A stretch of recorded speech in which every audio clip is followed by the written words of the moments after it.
Very good morning to all of you. Hope आप सब लोग बहुत अच्छे होंगे। तो आज 20 जून 2020 है, जिसको हम मॉडर्न इंडिया का अपना फर्स्ट लेक्चर डिलीवर करने जा रहे हैं। तो फ्रेंड्स, आज से हम मॉडर्न इंडिया की शुरुआत करने जा रहे हैं। तो एक शुरुआत में एक कोटेशन के साथ करना चाहता हूँ। कहते हैं कि खुद ही को कर बुलंद इतना, खुद ही को कर बुलंद इतना कि खुदा भी आके पूछे कि ऐ बंदे तेरी रज़ा क्या है। यानी कि खुद ही को इतना बुलंद करो, जो अपने काम आप कर रहे हो उसमें इतना हार्ड वर्क लगाओ, इतना उसको पैशनेटली करो कि फाइनली खुदा को भी आगे पूछना पड़ जाए कि ऐ बंदे तेरी रज़ा क्या है, तू चाहता क्या है, तुझे क्या चाहिए। ठीक है, अपने काम को इतने डेडिकेटली और इतना पैशन के साथ करो कि खुदा को भी मजबूर हो जाए जो चीज़ आप चाहते हो आपको देना। तो आई होप आपको बहुत अच्छे से ये कोटेशन समझ आया होगा, आप इस पे इम्प्लीमेंट भी करोगे। ठीक है फ्रेंड्स, तो हम मॉडर्न इंडिया का जो आज फर्स्ट लेक्चर है डिलीवर करने जा रहे हैं। मॉडर्न इंडिया बहुत इंपॉर्टेंट रोल प्ले करता है हमारे कोई भी exam of point of view से, लाइक चाहे एसएससी हो, यूपीएससी हो, पीपीएससी हो, स्टेट पब्लिक सर्विस कमीशन, कोई भी एग्ज़ाम हो उसमें मॉडर्न इंडिया का बहुत इंपॉर्टेंट रोल रहता है। ठीक है फ्रेंड्स, जो आज का हमारा लेक्चर का पार्ट रहेगा वो होगा advent of Europeans in India. ठीक है फ्रेंड्स, तो जो मॉडर्न इंडिया कवर करेंगे मैं आपको बता दूं, ये हम लोग स्पेक्ट्रम से कवर करने वाले हैं, जो एक बहुत ही स्टैंडर्ड बुक मानी जाती है मॉडर्न इंडिया के लिए। ठीक है, और जो कुछ कंसेप्ट क्लैरिटी के लिए हमने इसमें जो एंशंट जो मॉडर्न इंडिया की जो एनसीईआरटीज़ हैं उनका भी यूज़ किया है। ठीक है फ्रेंड्स, तो यूरोपियंस में जो सबसे पहले आए थे वो आए थे पोर्टुगीज़। पोर्टुगीज़ सबसे पहले यूरोपियन थे जो इंडिया में आए थे, और पोर्टुगीज़ ही सबसे लास्ट यूरोपियंस थे जो इंडिया से गए थे। ठीक है फ्रेंड्स, तो इसका मतलब जो पोर्टुगीज़ थे उनका जो रीच था, वो जो एरिया था, रेंज थी, वो बहुत वाइड थी, बट जो इनका रीजन था वो पीक पे नहीं गया ज़्यादातर, वो हम आगे डिस्कस भी करेंगे। तो हम जो पोर्टुगीज़ में हम जो सब हेडिंग डिस्कस करने वाले हैं, सबसे पहला discovery of a sea route.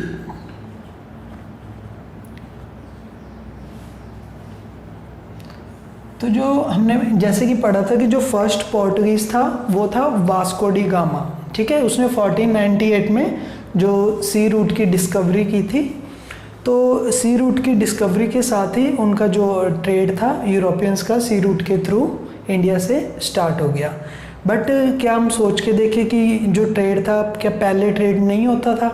तो इंडिया का यूरोप के साथ पहले भी तो ट्रेड होता था।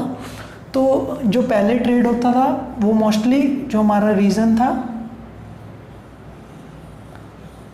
जो इंडिया का लाइक अगर हम देखें, इंडिया जो ये पाकिस्तान का रीजन था और ये अफ़गानिस्तान का, इसके थ्रू हमारा यूरोप से ट्रेड होता था। लाइक ये सेंट्रल एशिया हो गया, सेंट्रल एशिया से यूरोप से हमारा ट्रेड इस रीजन्स के थ्रू हुआ करता था।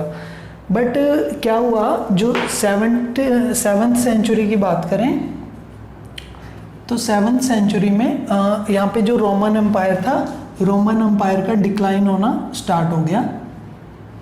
रोमन्स डिक्लाइन होने स्टार्ट हो गए और जो अरब्स थे वो राइज होने स्टार्ट हो गए। तो जो ये रीज़न था, इसमें मोस्टली जो अरब्स थे, मुस्लिम्स थे, उनका वर्चस्व बढ़ना स्टार्ट हो गया।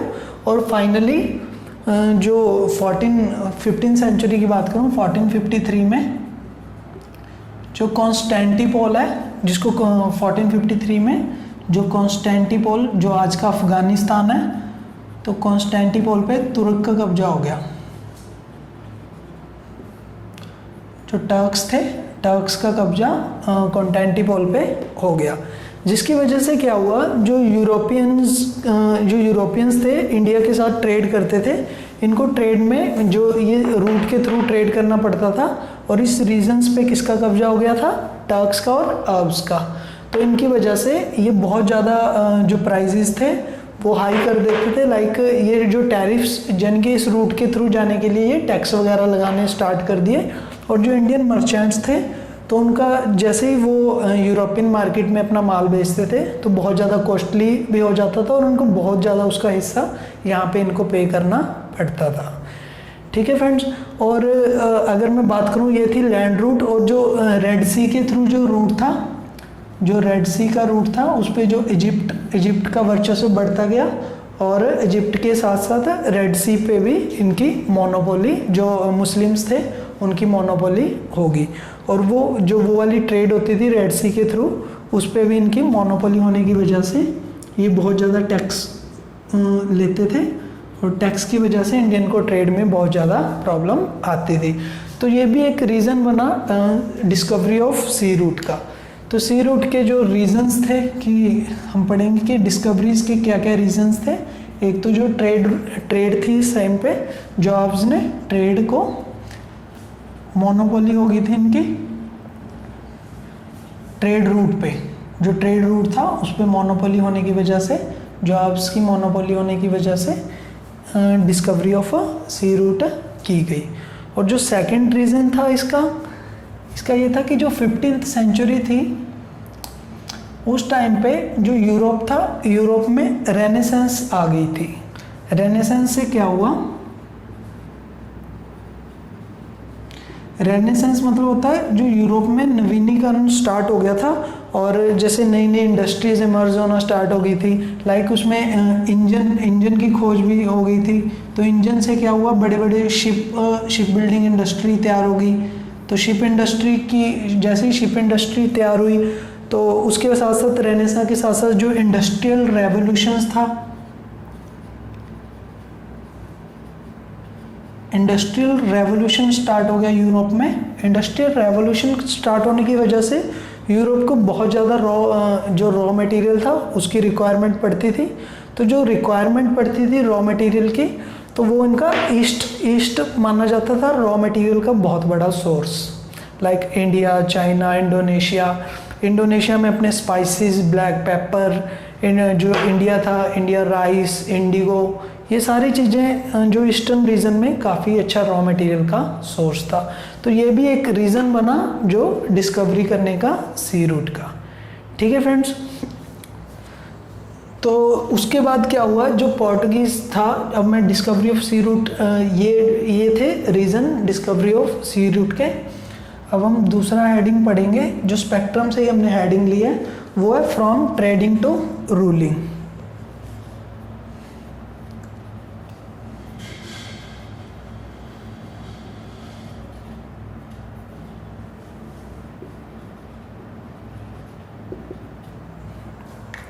तो ट्रेडिंग टू रूलिंग में हम क्या पढ़ेंगे कि जो पोर्टुगीज़ थे वो फर्स्ट क्या थे, एज ए ट्रेडर बन के आए थे और कमर्शियलाइजेशन ही उनका काम था। बट फाइनली वो एज ए रूलर और यहाँ पे इस्टेब्लिश होने लगे और यहाँ के रीजन्स को उन्होंने एक्वायर करना स्टार्ट कर दिया। जो मेन इंपॉर्टेंट पॉइंट्स थे उन पे उन्होंने अपना कब्जा करना स्टार्ट कर दिया था। तो जो फर्स्ट पोर्टुगीज़ आया था वो कौन था? जो फर्स्ट पोर्टुगीज़ आया था वो 1498 में आया था, वास्को डी गामा।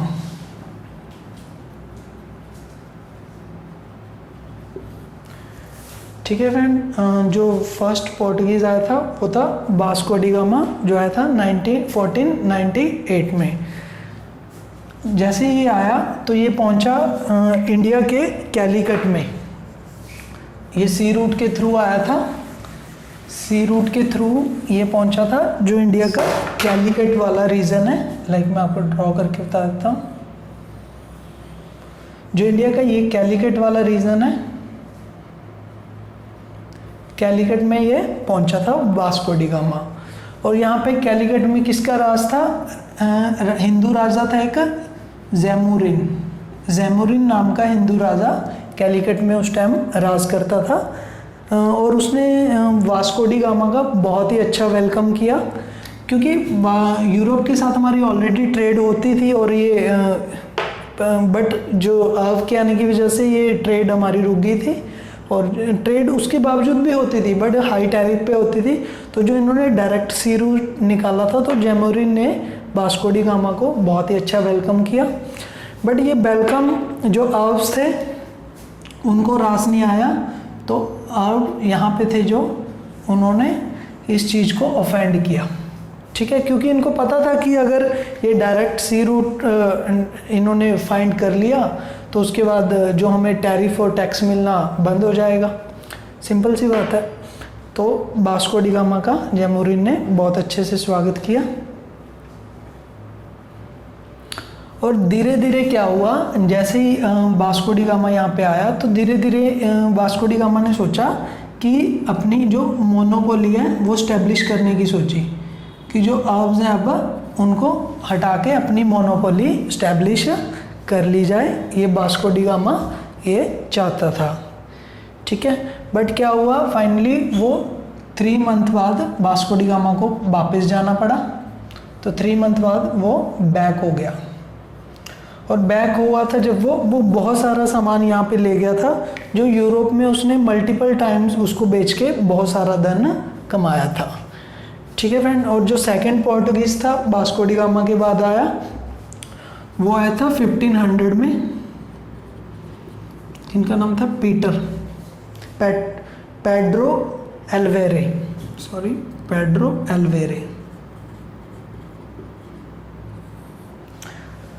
जो पेड्रो एल्वेरे था ये सेकंड पोर्टुगीज था जो इंडिया में आया। इसने 2 मेन काम किए, एक तो जो कैलीकट में फैक्ट्री स्टैब्लिश की थी, यहाँ पे जो हमने कैलीकट का रीज़न देखा था, तो पेड्रो एल्वेरा ने क्या किया था, कैलीकट में अपनी फैक्ट्री स्टैब्लिश की थी। बट जो जैसे इसने फैक्ट्री स्टैब्लिश की तो जो यहाँ के लोकल पीपल थे तो उनको ये फैक्ट्री पसंद नहीं आई इसकी, तो उन्होंने लोकल्स ने इनकी फैक्ट्री का अपोज किया। बट जो लोकल्स थे उन्होंने इसका अपोज किया। बट फाइनली इनकी एक ट्रीटी हुई, जिस ट्रीटी के दौरान इनको जो ये 2 रीज़न है लाइक कोचिन पे और कैनानोर पे इनको ट्रेड करने की और फैसिलिटी मिल गई, ठीक है। और फिर जो वास्को डी गामा था वो दोबारा 3 साल बाद यानी कि 1501 में वास्को डी गामा दोबारा आया। और उस टाइम पे बट जो रिलेशन थे जैमोरिन के साथ वो उस टाइम पे इतने नहीं थे, क्योंकि जो इनके बीच में रप्चर स्टार्ट हो गया था। जो वास्को डी गामा दोबारा आया बट जो जैमोरिन था और वास्को डी गामा था, इनके बीच में जो वार्म वेलकम था वो वाली बात नहीं थी, क्योंकि यहाँ पे अभी रप्चर यानी कि इनके बीच में दरार आनी स्टार्ट हो गई थी इनके रिलेशंस के बीच में। क्योंकि जो मोनोपोली अब वास्को डी गामा था वो भी एक तरीके से मोनोपोली चाहता था जो अरब्स उस टाइम पे कर रहे थे। बट उस टाइम पे जो इंडिया का ट्रेड था वो बहुत सारे region like China, South East Asia और भी बहुत रीजन से होता था। तो इस वजह से क्या हुआ, जो जैमोरिन और वास्को डी गामा में रप्चर स्टार्ट हो गई।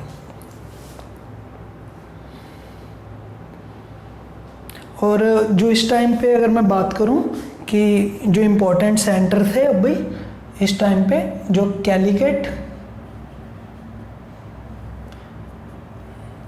कैलीकट हो गया और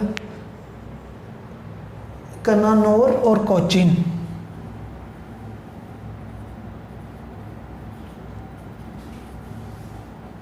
ये 3 अभी की बात करूँ तो इम्पोर्टेंट ट्रेडिंग सेंटर इमर्ज होके आए, ठीक है। ये था हमारा ट्रेडिंग। अब ट्रेडिंग से रूलिंग में कैसे ये पहुंचा, अब हम ये डिस्कस करने वाले हैं, ट्रेडिंग से रूलिंग पे कैसे पहुंचा। तो जो पोर्टुगीज़ ईस्ट इंडिया कंपनी है, पोर्टुगीज़ ईस्ट इंडिया कंपनी ने क्या किया, अपने एक सबसे पहले पोर्टुगीज गवर्नर जिनका नाम है फ्रांसिस्को डी अल्मेडा, तो फ्रांसिस्को डी अल्मेडा को जो फर्स्ट पोर्टुगीज गवर्नर थे उनको इन्होंने भेजा। जो फर्स्ट पोर्टुगीज गवर्नर थे फ्रांसिस्को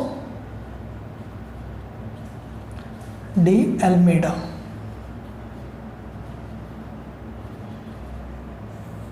अल्मेडा को भेजने के पीछे जो इनका मेन मोटो था वो था पोर्टुगीज़ के इंटरेस्ट को सेव करना, ठीक है। तो जो इनको पहली टास्क देके भेजा गया वो कहा था कि आपको कंसोलिडेट करनी है जो पोर्टुगीज़ की पावर है और जो मुस्लिम्स हैं उनको डिस्ट्रॉय करना है। और इनको बोला गया कि आपको ये कुछ रीजंस हैं लाइक एडन, ऑर्मुज और मलक्का, आपको एडन, ऑर्मुज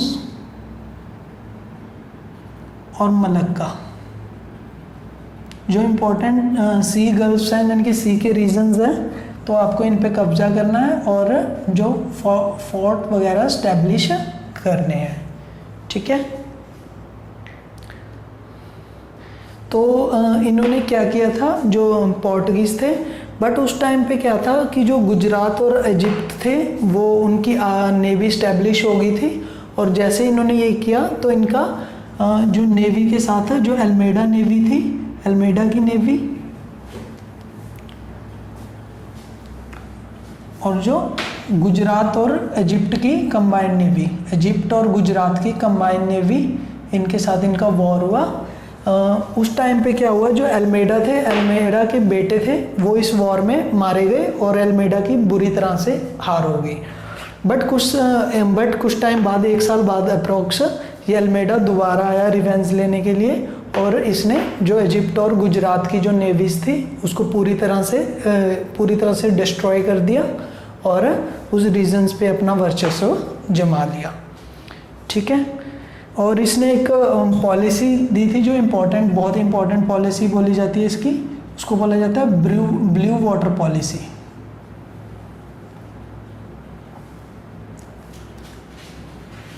जो ब्लू वाटर पॉलिसी का मेन एम था वो था कि जो इंडियन ओशियंस हैं, जो इंडिया के आसपास है, उस पर अपना वर्चस्व जमा के रखना, ठीक है फ्रेंड। ये था फर्स्ट गवर्नर। और इसके बाद ये 3 साल के लिए आया था। इसके बाद फ्रांसीसी ईस्ट इंडिया कंपनी ने दूसरे गवर्नर को भेजा जिसका नाम है अल्फांसो डी अलबुरक,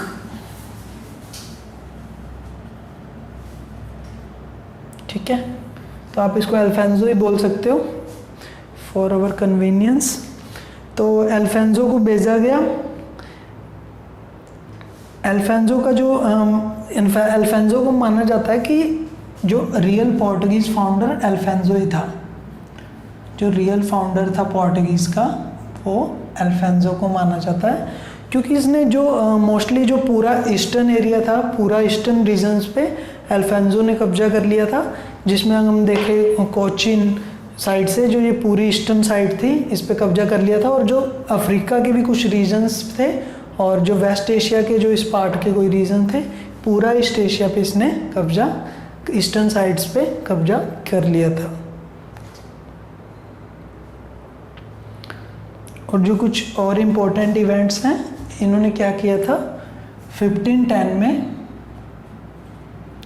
जो गोवा था, गोवा पे कब्जा कर लिया था, जो पहले बीजापुर के सुल्तान के पास था। बीजापुर के सुल्तान को हरा के इन्होंने गोवा पे कब्जा कर लिया था। और कुछ अगर सोशल रिफॉर्म्स की बात करूं, इन्होंने सोशल एक्टिविटीज़ में भी काफ़ी पार्ट किया था। इन्होंने कहा था कि जो सती है उसको एबोलिशन करने की बात करी थी। और दूसरा जो इन्होंने पोर्टुगीज़ को इस चीज़ के लिए इनकरेज किया था कि वो लोकल वाइफ्स रखें, यानी कि अगर वो उनकी जो वाइफ्स होंगी वो इंडियन, जो पोर्टुगीज़ थे, अगर इंडियन लड़कियों से शादी करेंगे तो इनको अपना एम्पायर स्टैब्लिश करने में काफ़ी हेल्प होगी, ठीक है फ्रेंड्स। और इसमें जो थर्ड गवर्नर आता है पोर्टुगीज़ का, उसका नाम है नीनो डा कुना। नाम तो इनके ऐसे ही हैं, नीनो डा कुना, यह थर्ड पोर्टुगीज़ गवर्नर।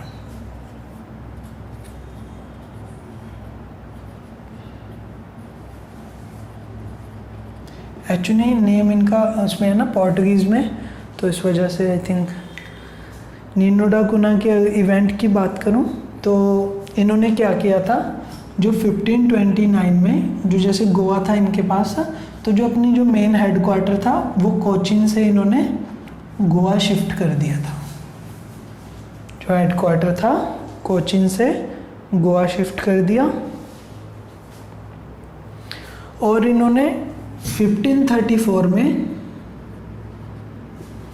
जो आइलैंड था बेसिन का आइलैंड, जो बेसिन आइलैंड था उस पर इन्होंने कब्जा कर लिया था। अगर बेसिन आइलैंड के मैं बारे में बताऊं आपको, तो गुजरात का जो राजा था बहादुर शाह, उस पर हुमायूं ने अटैक किया था।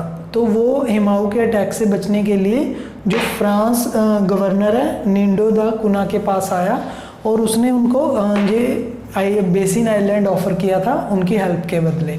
बट फाइनली वो हुमायूं वहाँ से चला गया था। तो इनके रीजंस बेसिन की वजह से इसके गुजरात के जो किंग थे उनके बहादुर शाह के साथ रिलेशन कुछ ख़राब भी हो गए थे। ठीक है। और इन्होंने अगर बंगाल साइड की बात करूं तो बंगाल में हुगली पे कब्जा कर लिया इन्होंने और उनको बंगाल को अपना हेडक्वार्टर बनाया था हुगली को। ठीक है। ये था सफ़र हमारा कहाँ से लेके, ये था हमारा सफ़र ट्रेडिंग से लेके एम्पायर तक, यानी कि उन्होंने ट्रेड करने से स्टार्ट किया था और ट्रेडिंग से वो रूल करना स्टार्ट कर गए थे। ठीक है फ्रेंड्स, अब हमने देखा वो एज ए ट्रेडर बन के आए थे और बहुत सारी टेरिटरी उन्होंने एक्वायर करके वो रूल करना स्टार्ट कर दिया। अब हम कुछ फेवरेबल कंडीशंस देखेंगे कि क्या कंडीशंस थी जो इनको कंडीशंस के बारे में देखेंगे जो इनको फेवर करती थी कि कैसे ये अपना जो एम्पायर था वो यहाँ पे इस्टेब्लिश करने में धीरे धीरे सफल हो पाए। तो एक तो जो फर्स्ट कंडीशन है वो ये थी कि जो नदर्न इंडिया था उस टाइम पे, नदर्न इंडिया वो स्मॉल एम्पायर्स में ब्रेक होना स्टार्ट हो गया था और वीक होने की वजह से इनको पोर्टुगीज़ को हेल्प मिली। और नदर्न के साथ साथ जो सदर्न में भी जो बामनी एम्पायर था, बामनी एम्पायर वो डिवाइड होना स्टार्ट हो गया था और उसकी वजह से भी, उसके डिवीज़न की वजह से भी इनको काफ़ी हेल्प मिली। और जो इसका दूसरा रीज़न है वो ये था कि जो इनकी नेवी थी वो बहुत ही सुपीरियर थी अगर इंडिया के कंपैरिजन में बात करें। और जो इनकी शिप बिल्डिंग ऑनरशिप थी वो भी बहुत अच्छी थी, क्योंकि इंडिया के पास उस टाइम पे नेवी नहीं होती थी। अगर कुछ थी भी चोलास के पास, तो जो नेवी की सुप्रीमेसी है, जो इतनी सुपीरियर नेवी जो पोर्टुगीज़ के पास थी, वैसी नेवी इंडिया के पास नहीं थी। और थर्ड जो रीज़न था वो था इनका ऑर्गेनाइजेशन को करना। जो इनकी जो ऑर्गेनाइजेशन होती थी, ये फर्स्ट थे जिन्होंने ऑर्गेनाइजेशन स्टैब्लिश की थी और जिनकी ऑर्गेनाइजेशन में बहुत ही ज़्यादा यूनिटी थी और वो यूनिटी ही इनके जो एम्पायर बिल्ड का रीज़न बनी थी। ठीक है फ्रेंड्स, अभी हम नेक्स्ट जो देखेंगे वो देखेंगे पोर्टुगीज़ स्टेट्स।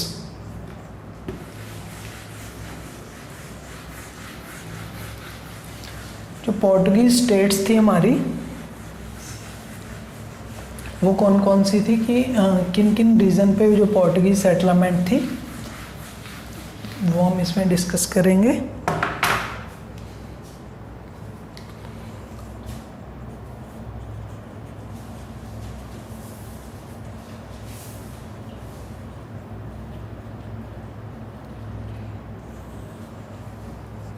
जो पोर्टुगीज़ के पास मेनली रीजन था उस टाइम पे, तो वो था यहाँ पे हमने देखा कि कैलीकट में था, फिर इन्होंने धीरे धीरे गोवा एक्वायर कर लिया था और मसूलीपट्टनम भी इनके पास, मैंगलोर, सॉरी यहाँ पे मसूलीपट्टनम ईस्ट साइड में, मैंगलोर इनके पास था उस टाइम पे, और कोचीन भी, दमन एंड दीव भी, दमन एंड दीव का एक स्ट्रेच था, ये मुंबई से लेके गुजरात तक था, वो स्ट्रेच इनके पास था। और अगर मैं इस साइड देखूं, इस साइड इनके पास आंध्र प्रदेश में तो नागापट्टनम,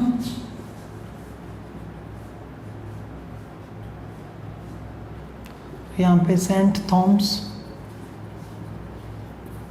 और ये बंगाल में हुगली।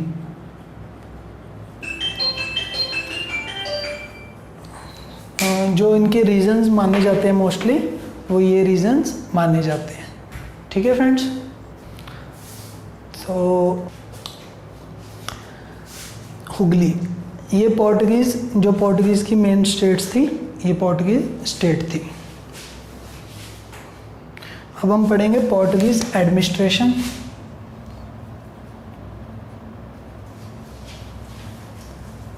जो पोर्टुगीज एडमिनिस्ट्रेशन थी वो किस तरह से डिवाइड थी। जो उनके वाइसरॉयज होते थे वो 3 साल के लिए वाइसरॉय नियुक्त किए जाते थे।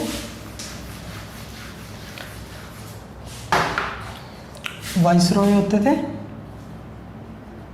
जो 3 इयर्स के लिए जिनको अपॉइंट किया जाता था। जो वाइसरॉय को आगे असिस्टेंस देने के लिए सेक्रेटरी होते थे और काउंसिल होती थी। इनके अलावा जो एडमिनिस्ट्रेशन में एक होते थे वेडोर डा फेजेंडा, वेडोर डा फेजेंडा। ये कौन होते थे? ये रिवेन्यू ऑफिसर्स होते थे। रिवेन्यू, जो रिवेन्यू डिपार्टमेंट संभालते थे। और जो थर्ड होते थे एडमिनिस्ट्रेशन में वो कैप्टन्स होते थे। जैसे जो फोर्ट्स वगैरह होते थे, फोर्ट वगैरह की देखभाल का काम कैप्टन्स के पास होता था। अगर मैं रिलीजियस पॉलिसीज़ की बात करूं, जो पोर्टुगीज़ थे इनकी रिलीजियस पॉलिसीज़ कैसी थी, तो जो इनकी रिलीजियस पॉलिसीज़ थी वो मुस्लिम्स के, जो इस्लाम के, वो इंटॉलरेंस थी, इस्लाम्स के लिए बहुत ज़्यादा अच्छी नहीं थी। और इनिशियली तो ये हिंदुओं के लिए अच्छी थी, इनकी टॉलरेंस थी, इनकी पॉलिसी। बट जब उन्होंने गोवा कैप्चर कर लिया, गोवा के बाद इनकी जो हिंदुओं के लिए भी जो रिलीजियस पॉलिसी थी वो इनटॉलरेबल हो गई थी। क्योंकि मोस्टली ये क्या करना चाहते थे, ये क्रिश्चियनिटी को स्प्रेड करना चाहते थे और क्रिश्चियन रिलीजन को ही स्प्रेड करके ये हिंदुओं और मुसलमानों को ज़बरदस्ती क्रिश्चियन भी बनाना चाहते थे। और इवन कि इन्होंने अकबर को भी क्रिश्चियन बनाने का अटैम्प्ट किया था, बट अकबर सेकुलर पॉलिसी को फॉलो करता था, तो अकबर इनके क्रिश्चियन पॉलिसी में नहीं आया। ठीक है फ्रेंड्स, तो उसके बाद हम पढ़ेंगे कि पोर्टुगीज़ ने जो मुग़ल था, मुग़ल का फेवर कैसे लूज़ कर दिया। कि इवन पहले जो मुग़ल थे पोर्टुगीज़ के अगेंस्ट नहीं थे, बट वो मुग़ल्स फाइनली पोर्टुगीज़ के अगेंस्ट आ गए। तो पोर्टुगीज़ लूज़ मुगल्स फेवर।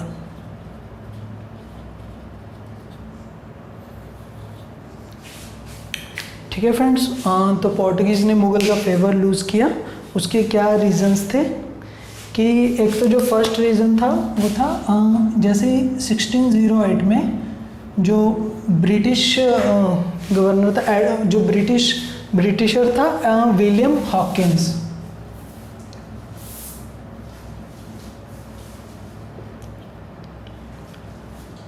जो विलियम्स हॉकिन था वो जहांगीर से मिलना चाहता था, तो जहांगीर से कोर्ट में मिला, बट पोर्टुगीज़ ने उसको रोकने की बहुत ट्राई की, बट फाइनली वो जहांगीर के दरबार में पहुंच गया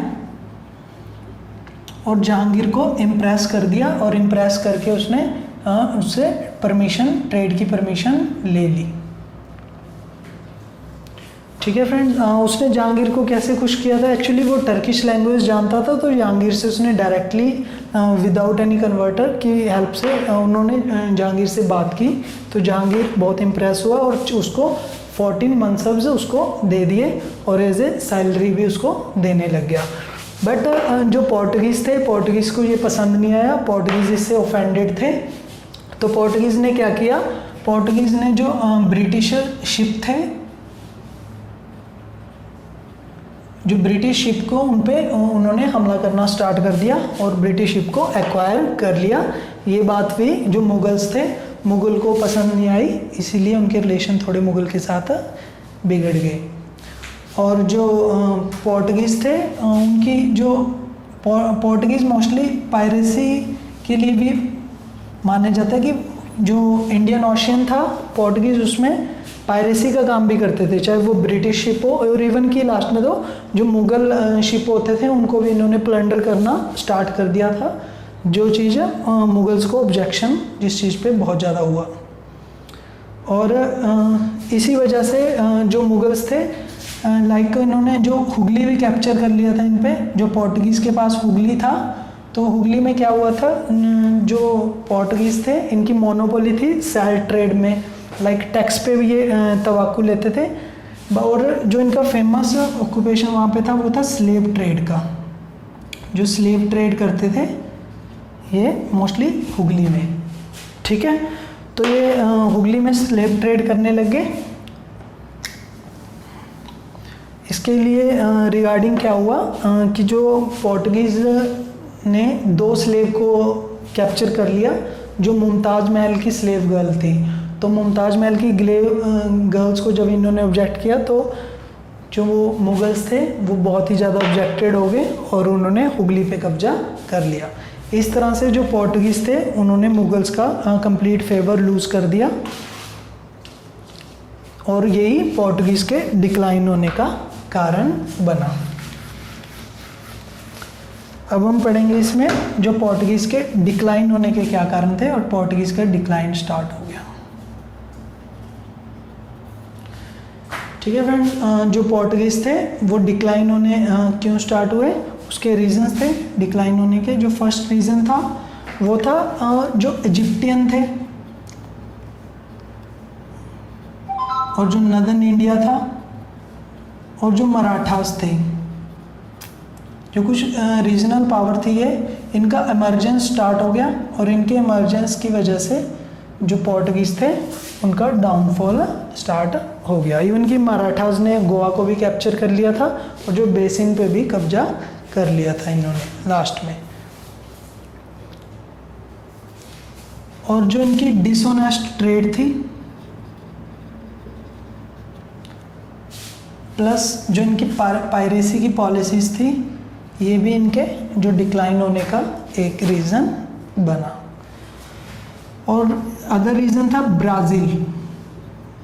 ब्राज़ील कैसे, जैसे ब्राज़ील की डिस्कवरी हो गई थी तो ब्राज़ील की डिस्कवरी के साथ इनका जो टोटली फोकस था वो ब्राज़ील की तरफ डाइवर्ट हो गया और इस साइड फोकस कम रह गया, तो ये साइड इनका डिक्लाइन होना स्टार्ट हो गया।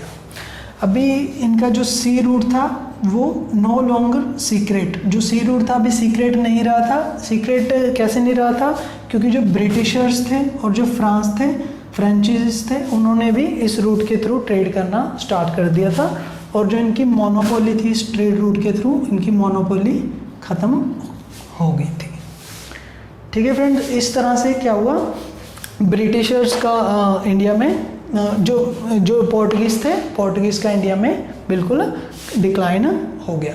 कुछ सिग्निफिकेंसेस हम डिस्कस करेंगे जो पोर्टुगीज़ के इंडिया के लिए, लाइक क्या सिग्निफिकेंस थे। पोर्टुगीज़ के सिग्निफिकेंस में मोस्टली अगर हम डिस्कस करें जो इनके सिग्निफिकेंसेस कर सकते हैं हम, कि एक तो ये नेवी में बहुत ज़्यादा सुपीरियर थे और इंडिया में पहले नेवी नहीं थी, तो जो नेवल पावर का स्प्रेड है इंडिया में हो गया, ये इनका एक सिग्निफिकेंस है। और दूसरा बात करूँ तो जो मिलिट्री आर्टिलरी थी उसमें काफ़ी ज़्यादा मिलिट्री ऑर्गेनाइजेशन में भी इनकी वजह से काफ़ी अच्छा इस्टेब्लिश और ऑर्गेनाइज होना स्टार्ट हो गया था।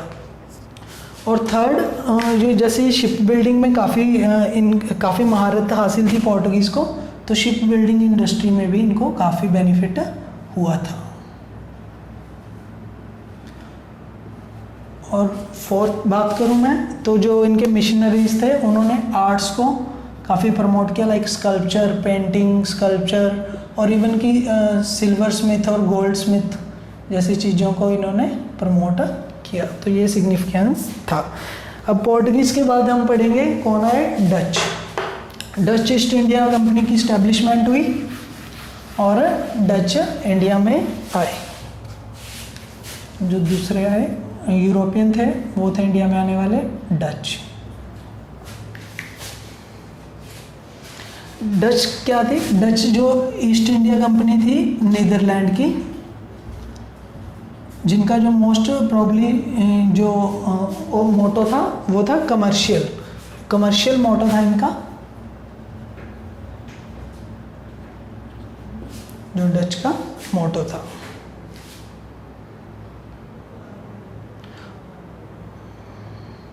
और जो डच थे सबसे पहले ये इंडिया में नहीं, ये सबसे पहले पहुंचे थे इंडोनेशिया में, ठीक है। इंडोनेशिया में पहुंचे ये 1596 में।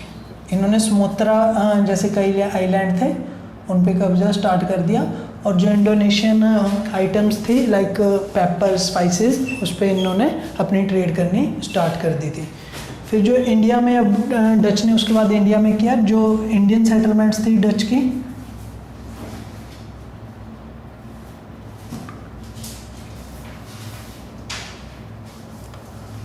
जो डच की इंडियन सेटलमेंट के बारे में देखें तो इनकी मोस्टली जो फैक्ट्रीज थी, इन्होंने एक फैक्ट्री इस्टेब्लिश की 1605 में मसूलीपट्टनम में। मसूलीपट्टनम कहाँ पे आता है? मसूलीपट्टनम इस रीजन में आता है। फिर इन्होंने नेक्स्ट फैक्ट्री की 1609 में पुलिकेट में, पुलिकेट इस साइड आता है पुलिकेट। और इन्होंने जो नागापट्टनम था, उसके बाद मसूलीपट्टनम के बाद जो नागापट्टनम था वो भी पोर्टुगीज से एक्वायर कर लिया था, पोर्टुगीज से एक्वायर नागापट्टनम कर लिया था।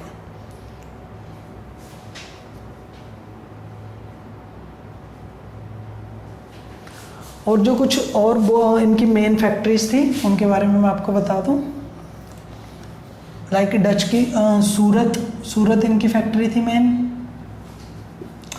कासिम बाज़ार जो वेस्ट बंगाल में माना जाता है, कासिम बाज़ार भी इनकी मेन उसमें था। और जो बालासोर उड़ीसा में है वो भी इनका रीजन था। नागापट्टनम मछलीपट्टनम हमने डिस्कस कर लिया।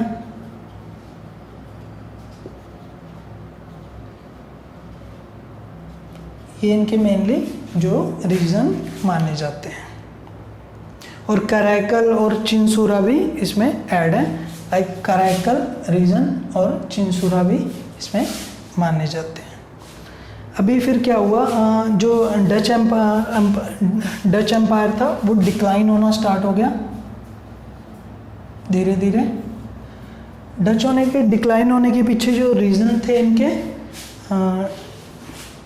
वो ये थे कि जो डच थे उन्होंने ब्रिटिश के साथ इनकी राइवलरी स्टार्ट हो गई थी, क्योंकि जो ब्रिटिशर्स थे और डच थे ये दोनों ने क्या किया, साथ साथ राइज करना स्टार्ट कर दिया और कमर्शियल इंटरेस्ट दोनों के हैम्पर होने लग गए। तो दोनों का जो कमर्शियल था, कमर्शियल इंटरेस्ट वो वॉरफेयर में कन्वर्ट हो गया। और जो डच थे वो बिल्कुल इनका जो एंग्लो डच वॉर हुआ था थर्ड, उसमें इनका एंग्लो डच वॉर हुआ था, थर्ड एंग्लो डच वॉर। इसके साथ जो डच थे उनका पूरा कंप्लीटली पतन हो गया इंडिया से और वो इंडोनेशिया में चले गए। तो इस एंग्लो वॉर में हुआ क्या था, स्टोरी ऐसे है कि जो ब्रिटिशर्स थे वो अपने आप को डच से सुपीरियर मानते थे। तो उन्होंने क्या किया, बे ऑफ बंगाल में कुछ जो इंग्लिश ने क्या किया था, इंग्लिश शिप कैप्चर कर लिए थे डच ने। जो ये बे ऑफ बंगाल वाला रीजन है हमारा, तो बे ऑफ बंगाल में जो डच ने कुछ बंगाल का जो रीजन है उसमें जो डच ने इंग्लिश कुछ शिप को कैप्चर कर लिया था। तो फाइनली इनके बीच में कॉम्प्रोमाइज़ हो गया था। जो बे ऑफ बंगाल के बाद इनमें 67 में कॉम्प्रोमाइज़ में बोला गया कि जो इंडिया रहेगा, जो इंडिया का ट्रेड है वो ब्रिटिश देखेंगे और जो इंडोनेशिया का ट्रेड था उसको डच देखेंगे। तो इस तरह से जो डच थे कम्प्लीटली इंडिया से वैनिश आउट हो गए थे, ठीक है। तो जो थर्ड यूरोपियन थे वो थे इंग्लिश। हम इंग्लिश के बारे में पढ़ेंगे।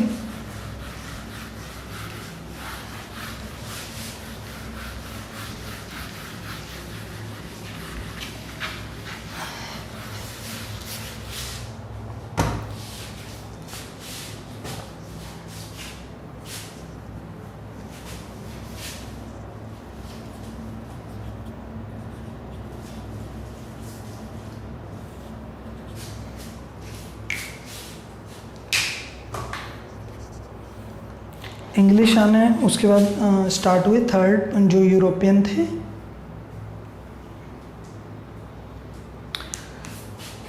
हुआ ये था कि जो यूरोप में मेनली दो पावर्स थी। दो पावर कौन कौन सी थी? पोर्टुगीज़ और स्पेन। पोर्टुगीज़ और स्पेन यूरोप में दो पावर्स थी मेनली। तो दो पावर के बीच में क्या हुआ था कि जो ईस्टर्न साइड का ट्रेड है वो मोनोपोली होगी पोर्टुगीज़ की, और जो वेस्टर्न साइड है वो मोनोपोली होगी स्पेन की। तो पोर्टुगीज़ ईस्टर्न साइड में इंडिया में आए थे, बट जो ब्रिटिशर्स थे उनका जो स्पेन के साथ क्या हुआ था, एक वॉर हुआ था। उन्होंने स्पेन के साथ वॉर नहीं हुआ, बट उनके जो स्पेनिश आर्माडा था वो ब्रिटिश ने विक्ट्री उसके ऊपर कर ली थी, जो स्पेनिश आर्माडा था। और इसके साथ साथ ही जो ब्रिटिश की मोनोपोली के डोर इंडिया में ओपन हो गए। ठीक है फ्रेंड्स। और उसके बाद इन्होंने जो British India east India company बनाई गई, और ईस्ट इंडिया कंपनी इस्टेब्लिश की गई 1600 में। ईस्ट इंडिया कंपनी की इस्टेब्लिशमेंट हुई और उसको मोनोपोली दी गई 15 साल के लिए, 15 ईयर्स के लिए ईस्ट इंडिया कंपनी को मोनोपोली दी गई थी। जो ब्रिटिश सेटलमेंट्स थे, अगर मैं उनके बारे में देखूं तो मोस्टली जो ब्रिटिश की सेटलमेंट बोली जाती है, ब्रिटिश सेटलमेंट्स थे। ब्रिटिश की मेनली इंडिया में 3 फैक्ट्रीज थी जो रीजन इन्होंने एक्वायर किया था। एक तो थी बॉम्बे, दूसरी थी मद्रास में सेंट जॉर्ज नाम की फैक्ट्री थी यहाँ पे, तीसरी थी बंगाल में कोलकाता में जो थी फोर्ट विलियम। और इन्होंने जो सूरत था, सूरत पे भी इन्होंने फैक्ट्री स्टैब्लिश की थी। जो फर्स्ट फैक्ट्री थी ब्रिटिश ने अपनी 1613 में सूरत में स्टैब्लिश की थी। लाइक हमने देखा था जैसे ही कैप्टन थॉमस था, थॉमस कैप्टन ने जो यूरोपियंस थे, यूरोपियन के जो पोर्टुगीज़ थे, पोर्टुगीज़ के ऊपर विक्ट्री करके ये सूरत को एक्वायर कर लिया था। और जो जहांगीर के दरबार से जो थॉमस रॉय था, थॉमस रॉय एक ब्रिटिशर था, उसने जहांगीर से परमिशन ले ली थी जो रीजन्स में ट्रेड करने के लिए। वो रीजन थे आगरा, अहमदाबाद और बड़ौच। ये यहाँ पे जैसे आगरा, अहमदाबाद, बड़ौच रीजन में ट्रेड करने की परमिशन ले ली थी। और जो इन्होंने फैक्ट्री इस्टेब्लिश की अपनी बॉम्बे में इनकी फैक्ट्री इस्टेब्लिश हुई थी। वो कैसे हुई? वो हुई थी, इनका प्रिंस था चार्ल्स II। बॉम्बे उस टाइम पोर्टुगीज़ के अंडर आता था, तो पोर्टुगीज़ का जो पोर्टुगीज़ किंग की एक डॉटर थी, उन्होंने प्रिंस चार्ल्स II से शादी कर दी थी और एज ए डोरी उनको बॉम्बे गिफ्ट किया गया। और सिर्फ रेंट होता था इनका 10 पाउंड, जो एक नामात्र रेंट था जो इनको देना होता था बॉम्बे के लिए। और थर्ड था इनका मद्रास में सेंट जो जॉर्ज नाम की फैक्ट्री की इन्होंने एस्टेब्लिशमेंट की, और मसूलीपट्टनम को रिप्लेस करके सेंट जॉर्ज को अपना हेडक्वार्टर बनाया गया। ये इनको दिया था चंद्रगिरी के जो किंग थे, उन्होंने इनको मद्रास दिया था। और फाइनली बचा कोलकाता में इन्होंने जो 1700 में इसको अपनी फैक्ट्री बनाया था। ठीक है, ये जो मद्रास वाली थी सेंट जॉर्ज, ये बनाई थी 39 में। आप डेट याद रख सकते हो कि कब कब ये फैक्ट्री बनाई गई। और जो उसके बाद हम पढ़ेंगे ब्रिटिशर्स में फारूक शाह का फरमान। जो फारूक शाह था वो एक मुग़ल एम्परर था, लेटर मुग़ल एम्परर फारूक शियार ने 1717 में एक फरमान इशू किया था जिसको मैग्ना कार्टा ऑफ ब्रिटिश के ट्रेड का भी बोला जाता है। इसमें क्या किया था, इसने दस्तक इशू किए थे। दस्तक में क्या होता है कि इनको जो ब्रिटिशर्स थे, इनको जो बंगाल वाला रीजन, हैदराबाद वाला रीजन और गुजरात वाला रीजन, इन तीनों रीजन पे इनको फ्री ट्रेड की परमिशन मिल गई थी। जो ट्रेड में ऊपर बहुत ज़्यादा टैक्स वगैरह लगते थे, इनको फ्री ट्रेड की परमिशन मिल गई थी दस्तक के थ्रू।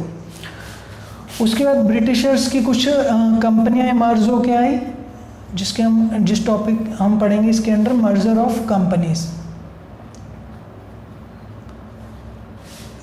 जैसे ही ब्रिटिशर्स की मोनोपोली ख़त्म हुई तो कुछ जो ब्रिटिश कंपनीज थी, एक कंपनी का नाम है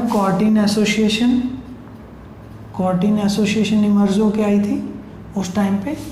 इन्होंने भी ट्रेड करनी चाहिए, बट फाइनली क्या हुआ, ये लाइसेंस लेके आए थे चार्ल्स वन से, तो फाइनली इनका मर्जर हो गया ईस्ट इंडिया कंपनी के साथ। और उसके बाद एक और कंपनी आई थी, तो फाइनली इन्होंने united company of merchants of England बनाई। United company of merchants of England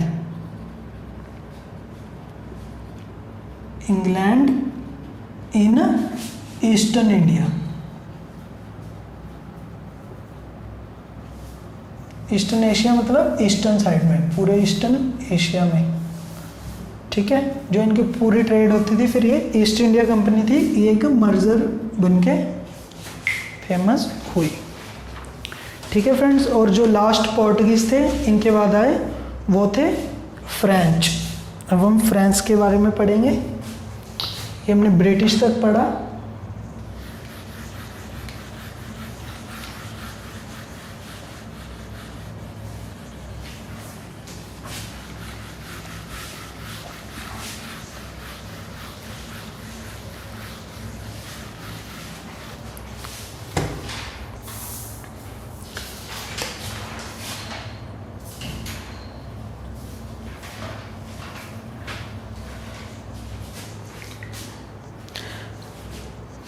जो फ्रेंच ईस्ट इंडिया कंपनी थी वो इस्टेब्लिश हुई थी 1664 में। और ये कंपनी इस्टेब्लिश की थी किसके द्वारा, जो इनके कॉलबेट थे, जो मिनिस्टर थे लुइस 14 के। कॉलबेट ने की थी, ये मिनिस्टर थे लुइस 14 के। और जो फ्रांस की मोस्टली सेटलमेंट मानी जाती है, सेटलमेंट थी इनकी, जो मेन सेटलमेंट थी और जहाँ पे इनका हेडक्वार्टर भी था वो था पौंडीचेरी।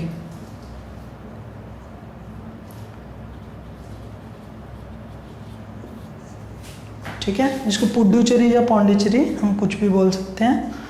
और पौंडीचेरी के अलावा जो पौंडीचेरी इनको मिला था वो शेर खान लोधी था।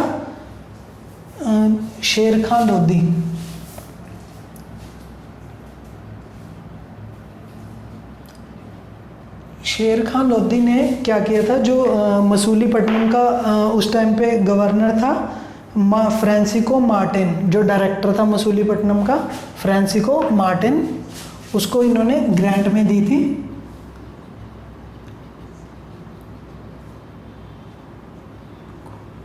फ्रांसिस्को मार्टिन को, जो उस टाइम पे डायरेक्टर था मसूलीपट्टनम का, जो फैक्ट्री थी इनकी, तो वो पौंडीचेरी इस हिसाब से इनको मिल गई थी। और कुछ अदर्स रीज़न थे जो इसमें फ्रेंच की सेटलमेंट में आते हैं, जैसे माहे, कराकल, बालासोर, ये कुछ अदर इम्पॉर्टेंट रीज़न थे जो फ्रेंच सेटलमेंट का पार्ट है। इसके बाद हम पढ़ेंगे मोस्ट इम्पॉर्टेंट टॉपिक है इनका, एंग्लो फ्रेंच राइवलरी।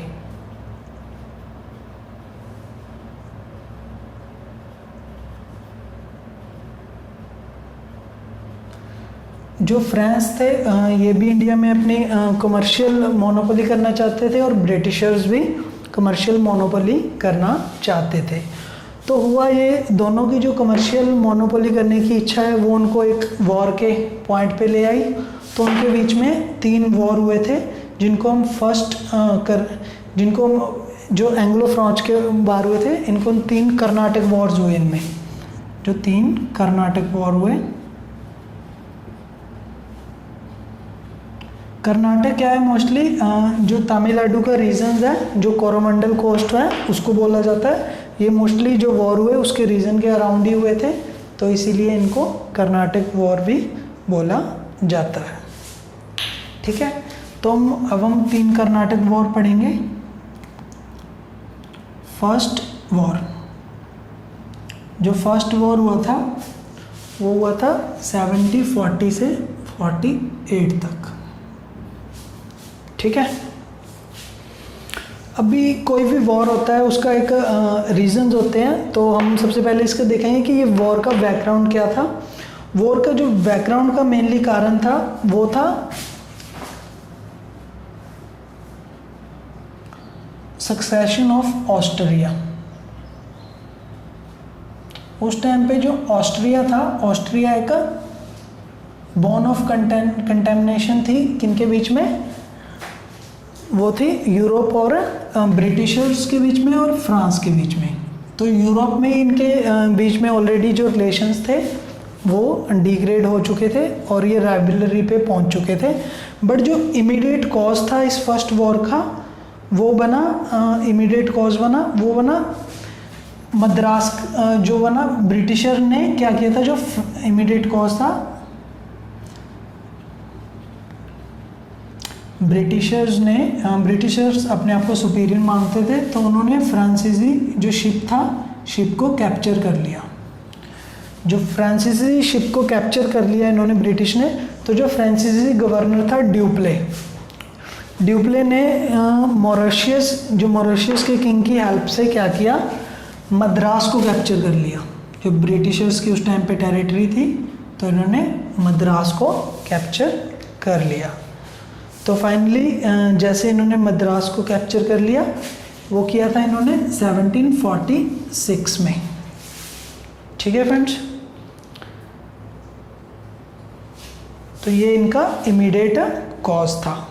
अभी इनका रिजल्ट क्या हुआ, इस जो वॉर हुई, तो इसमें रिजल्ट में लास्ट में क्या हुआ, ट्रीटी हुई, जिसको बोला जाता है ट्रीटी ऑफ एक्सले-चैपल। एक्सले-चैपल की ट्रीटी हुई।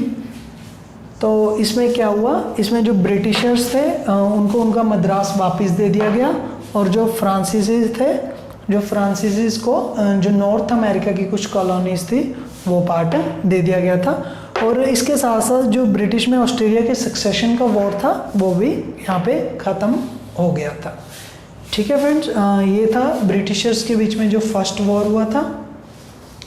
बट फर्स्ट वॉर के बाद क्या हुआ, जैसे ही ब्रिटिशर्स ने, फ्रांस ने मद्रास पे कब्जा किया था, तो जो मद्रास का उस टाइम पे गवर्नर था, हिंदू राजा, वो था अनवरुद्दीन।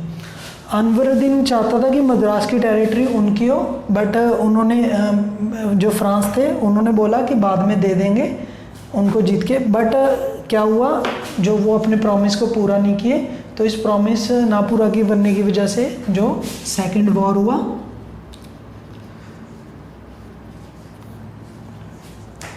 जो सेकंड वॉर हुआ था वो हुआ था 49 से 54।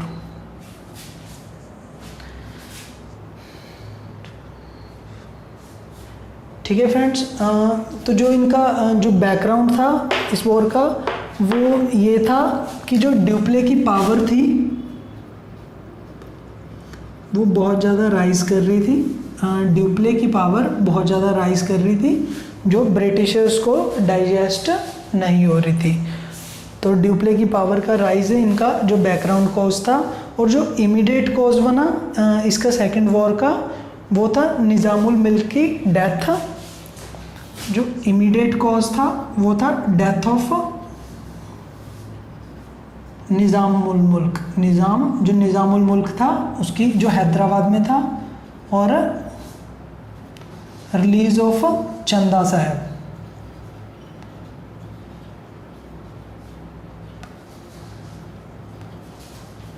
अब फ्रेंड्स आप सोचोगे कि ये चंदा साहब कौन थे और ये निज़ाम कौन थे, तो मैं आपको इनका बैकग्राउंड बताता हूँ थोड़ा। जैसे अगर हम हैदराबाद में देखें तो जो दो रीजन थे, जैसे मुग़ल एम्पायर वीक होना स्टार्ट हुआ तो जो कुछ रीजन्स थे ये अपना आपस में फ्री इंडिपेंडेंट हो गए। ये कर्नाटक, ठीक है फ्रेंड्स। तो जो मोस्टली जो हैदराबाद के नवाब थे वो थे आसफ जहाँ। आसफ जहाँ थे फर्स्ट।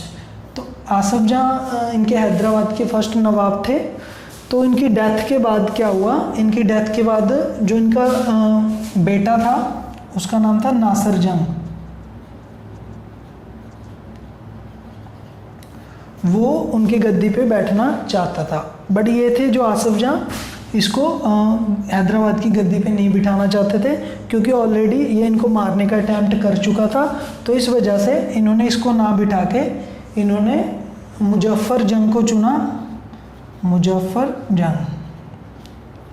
जंग कौन था? मुजफ्फर जंग था इनका ग्रैंडसन मतलब ये मुजफ्फर जंग के नाना थे, ठीक है। तो ये ग्रैंडसन को मुजफ्फर जंग को इन्होंने गद्दी पे बिठाने की सोची।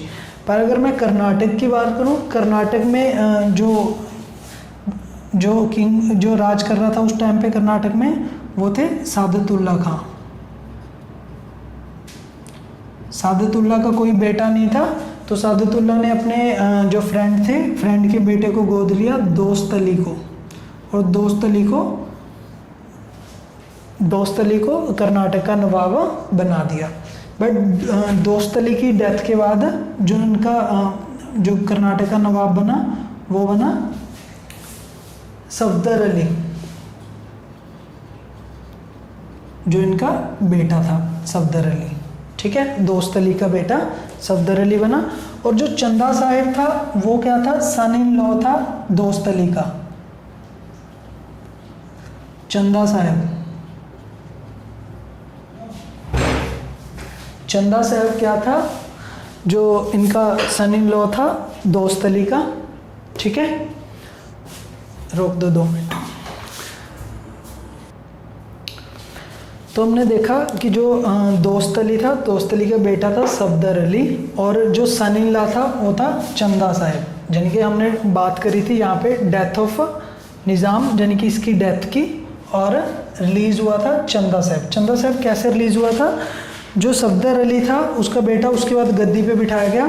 सफदर अली के बाद सफदर अली की डेथ के बाद उनके डेथ हो गई, और उनका बेटा जो 2 साल का था, 2 साल का सादतुल्ला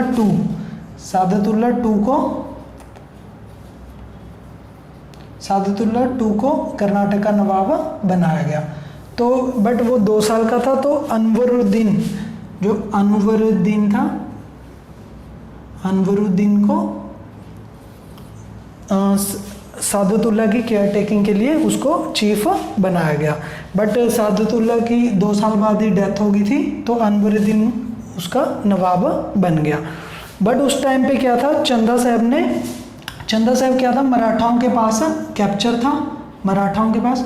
और जैसे ये मराठाओं के कैप्चर से छूट के आया, इसने देखा कि अनवरुद्दीन कर्नाटक का नवाब बन चुका है, तो इसने डिक्लेयर किया कि मैं ही ओनली अभी वंशज बचा हूँ जो कर्नाटक का नवाब होने का हक रखता हूँ। तो क्या किया इसने?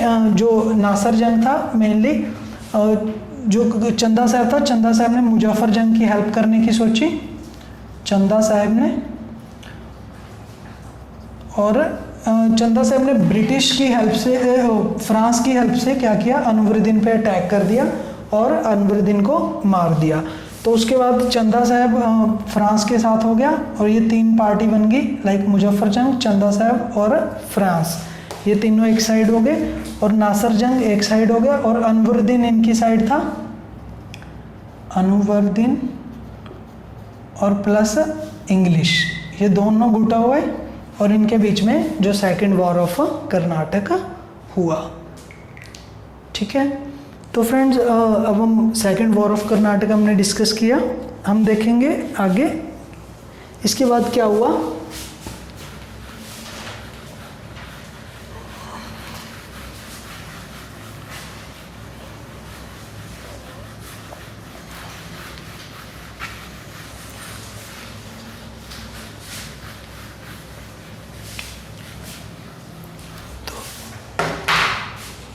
जो ये वाला ग्रुप था मुजफ्फर जंग, चंदा साहब और फ्रांस, इन्होंने मिलके अनवरुद्दीन को मार दिया। किस बैटल में? बैटल ऑफ अंबर, या अड्यार भी बोलते हैं इसको। उसके बाद इन्होंने क्या किया, जो तिरुचिरापल्ली थी, तिरुचिरापल्ली में मोहम्मद अली को इन्होंने मोहम्मद अली पे आक्रमण कर दिया। मोहम्मद अली अनवरुद्दीन का बेटा था। और उसके बाद जो अभी आया एक नए जो नया ब्रिटिश गवर्नर था, क्लाइव होद में आया। और क्लाइव ने क्या किया, क्लाइव ने मोहम्मद अली को हेल्प करने के लिए जो चंदा साहिब की कैपिटल थी आरकोट, क्लाइव ने आरकोट पे कब्जा कर लिया। और जैसे ही ये तिरुचिरापल्ली में ये ग्रुप मोहम्मद अली से वॉर कर रहा था, जैसे ही चंदा साहिब को पता चला कि उसके आरकोट पे हमला हो गया, तो वो आरकोट को बचाने के लिए चंदा साहिब आया, बट फिर भी उसको बचा नहीं पाया। और फाइनली उसने क्या किया, उसने बहुत टाइम तक, बहुत दिनों तक आरकोट का घेराव करके रखा, बट फाइनली जो क्लाइव था, क्लाइव ने फिर भी उसको नहीं छोड़ा। और जो चंदा साहिब था उसने फाइनली सरेंडर कर दिया, 1752 में सरेंडर कर दिया। इसके साथ जो सेकेंड वॉर ऑफ कर्नाटक ये ख़त्म हो जाती है। इसके रिज़ल्ट में क्या हुआ, जो इनके रिज़ल्ट आए, अगर रिज़ल्ट की बात डिस्कस करें तो जो चंदा साहिब था वो मारा गया था उस टाइम। और जो फ्रांस था, फ्रांस को हैवी लॉस हुआ इस टाइम। जो फ्रेंच ईस्ट इंडिया कंपनी थी उसको हैवी लॉस हुआ काफ़ी। और जो ड्यूप्ले था, जो ड्यूप्ले फ्रांसीसी गवर्नर था, उसको वापस बुलाया गया। और जो थर्ड इनका कौन हुआ, जो मोहम्मद अली था, मोहम्मद अली को कर्नाटक का नवाब बनाया गया। जो मोहम्मद अली जो ब्रिटिश की साइड था, उसको कर्नाटक का नवाब। तो फर्स्ट हमने कर्नाटक वॉर में देखा कि मोस्टली फ्रांस जीते थे, तो सेकंड में ब्रिटिश ने जीता। और जो थर्ड वॉर हुआ था, अभी कर्नाटक वॉर हुआ, वो उसको last nail in the French east India company भी बोला जाता है, क्योंकि थर्ड वॉर के बाद फ्रांस ईस्ट इंडिया कंपनी का वर्चस्व पूरी तरह से ख़त्म हो गया।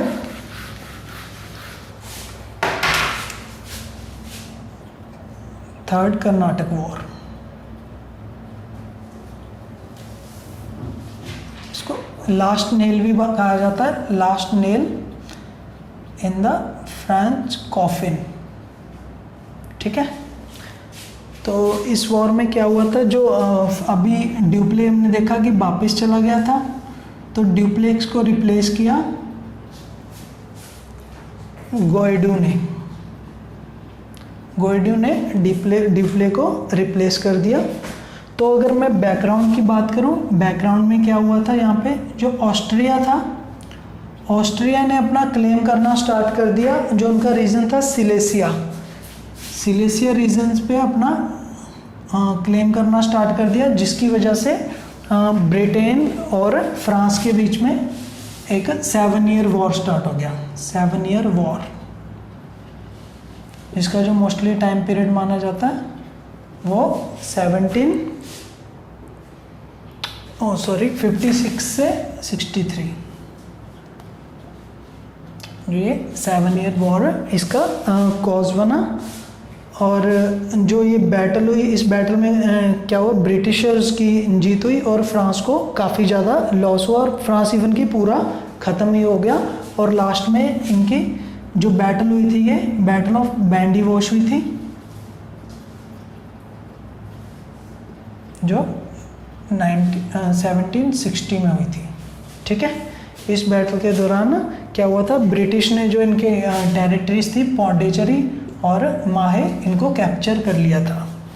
ठीक है फ्रेंड्स, इवन की जो ये टेरिटरी थी, इनकी टेरिटरी को कुछ टाइम बाद इन्होंने जो पीस ट्रीटी हुई थी, ट्रीटी ऑफ पीस जो हुई थी 1763 में, ट्रीटी ऑफ पीस हुई थी, ट्रीटी ऑफ पेरिस, पेरिस में इन्होंने क्या किया था, ट्रीटी ऑफ पेरिस में ये रीजन वापस कर दिए थे। बट जो इन्फ्लुएंस था वो ब्रिटिश इन्फ्लुएंस अब पूरे रीजन पे, पूरे जो इंडिया में फैल चुका था। और इनके साथ जो फ्रांस का वर्चस्व था वो ख़त्म हो गया। तो अभी हम देखेंगे कि ब्रिटिश की कैसे सुप्रीमेसी हुई थी। सुप्रीमेसी हो गई थी ब्रिटिश की। ब्रिटिश की सुप्रीमेसी में हमने देखा कि जो बैटल ऑफ बैंडी वॉश थी 17 में हुई, ठीक है, 1760 में। तो इसमें फ्रांस का पूरी तरह से क्या हुआ, जो फ्रांस थे वो पूरी तरह से ख़त्म हो गए थे। और जो उसके बाद बैटल ऑफ बिदारा हुई थी डच के साथ, जो 1759 में हुई थी। तो उसमें बैटल ऑफ बिदारा में क्या हुए थे, जो डच थे उनका नाश हो गया था पूरा। और एक जो बैटल हुई थी प्लासी बंगाल के नवाब और ब्रिटिश के बीच में हुई थी। इसने जो ब्रिटिश एम्पायर, इसके बाद ये जीत के ब्रिटिश एम्पायर की नींव रखी। तो ये मोस्टली अब यहाँ से क्या हुआ कि जो ब्रिटिश की सुप्रीमेसी होनी स्टार्ट होगी, यहाँ पे ब्रिटिश सुप्रीम हो गई, क्योंकि ऑल यूरोपियन पावर्स डिक्लाइन होगी या पूरी ऑल ओवर वैनिश ही हो गई थी, तो ब्रिटिश ही ओनली बचे थे। अब हम देखेंगे कुछ कारण कि जो कॉज ऑफ इंग्लिश सक्सेस थे ओवर ब्रिटिश, जो हमारा लास्ट इसमें टॉपिक है कि क्या कारण थे कि जो ब्रिटिश थे वो सक्सेस हुए और जो फ्रांसीसीज थे वो सक्सेस नहीं हुए। तो हम उनके कुछ कॉजेज़ के बारे में देखेंगे। तो वो कॉज क्या थे, ठीक है फ्रेंड्स। जो इनका फर्स्ट कॉज है वो ये है कि जो इंग्लिश की ईस्ट इंडिया कंपनी थी वो प्राइवेट कंपनी थी एक, और जो इनके डिसीजन थे वो बहुत ही फास्ट थे। बट जो इनकी फ्रांस ईस्ट इंडिया ये एक गवर्नमेंट थी, ये डिसीजन में बहुत ज़्यादा डिले करती थी। इस वजह से इंग्लिश ने इस चीज़ को ये कारण बना। और जो इनकी नेवी थी इंग्लिश की नेवी सुपीरियर थी फ्रांस से, इसीलिए भी इनको ये भी रीज़न बना जो ब्रिटिशर्स का फ्रांस के ऊपर टेक ओवर करने का। और जो इंग्लिश के पास जो रीजन थे मेनली, जैसे इंग्लिश की जो टेरिटरी देखूं तो मेनली जो स्ट्रॉन्ग रीजन थे लाइक बॉम्बे, मद्रास और बंगाल। बट उनके पास सिर्फ जो फ्रांस के पास था वो सिर्फ पौंडीचेरी एक रीजन था जो इनके पास था। ये सारे ब्रिटिशर्स के पास थे। और जो पुडुचेरी यहाँ पे ये माहे है, तो ये पुडुचेरी जो मेनली फ्रांस की कॉलोनी थी, ठीक है। और जो अगर फोर्थ रीज़न देखूं तो इनके जो कमांडर्स थे ब्रिटिशर्स के लाइक क्लाइव, कमांडर की लिस्ट बहुत ज़्यादा थी। बट इनके पास जो एक ही था जो असली सुप्रीम कमांडर था वो था ड्यूप्ले, जिसको इन्होंने उस टाइम वापस बुला लिया था, ठीक है। तो ये थे। और इनके पास जो फ्रांस थे उनके पास कुछ फंड की भी शॉर्टेज थी। तो फ्रेंड ये होता है हमारा advent of Europeans in India पूरा कंप्लीट। आई होप आप लोगों को बहुत अच्छे से समझ आया होगा।